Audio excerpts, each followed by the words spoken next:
প্ৰেৰণা পায়, উৎসাহ পায় আৰু সেইখিনি কামকে মই আজি কৰিবলৈ ওলাইছোঁ। আৰু আজি কেইগৰাকীমান আহিছে, ইয়াৰ পিছৰ সভাখনত আৰু দুগৰাকীমান হয়তো আমাৰ লগত গোট খাব। তেনেকৈ আমি কবিতাৰ জন্ম দিব লাগিব, ভাল কবিতাৰ জন্ম দিব লাগিব। আমি এইখিনিকে বিচাৰিছোঁ আৰু আৰম্ভ কৰিম আমি এতিয়া আমাৰ অনুষ্ঠান, কবিতা পাঠৰ অনুষ্ঠান। তথা আমাৰ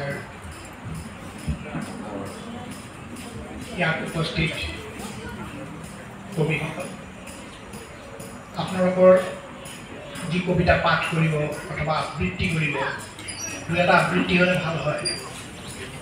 আমি বিচাৰিছোঁ এফালৰ পৰা আমি ইয়াতে বহুতেই নাম দিয়া নাই, নামবিলাক দিবলৈ মই অনুৰোধ কৰিলোঁ।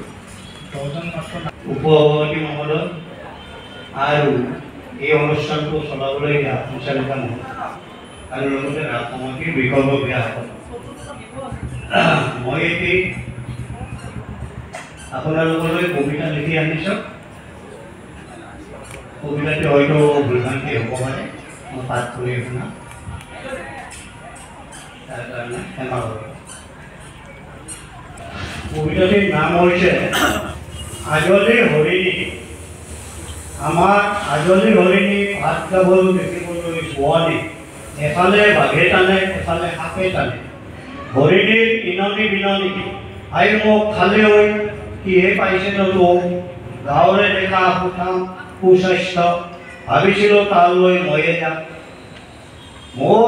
তোৰ হাতত ধৰিবলৈ আহিছে যদি আহিবলৈ দিয়ে, চকু চলোৱা কেইজনে চকু পৰাৰ আগলৈ আদৰিলে, বোপা আমাৰ চিকু পবিতৰা হাবিৰ ঢেকীয়াবতীয়া ধন, আজলিৰ আকৌ ইননি বিননি আই মোক খালে হৈ কাঢ়ি পাই কাইটিৰ ল'ৰা অকোৱাৰ আগতেই চপাই, আমাৰ এজানি জোনাকী মৰমৰ মাটিৰ চাকি, বাঘে খালেও কোৱা সাপে খালেও কোৱা, হেৰুৱা মানে হাতে পোৱা, আজলিৰ আকৌ ইননি বিননি, বাঘ নহয় সাপ নহয় আই মই জালতহে মৰিলোঁ, আই মই নিগমে মৰিলোঁ, খালে মই খালে আই মোক খালে মঙহ খোৱা মকৰা।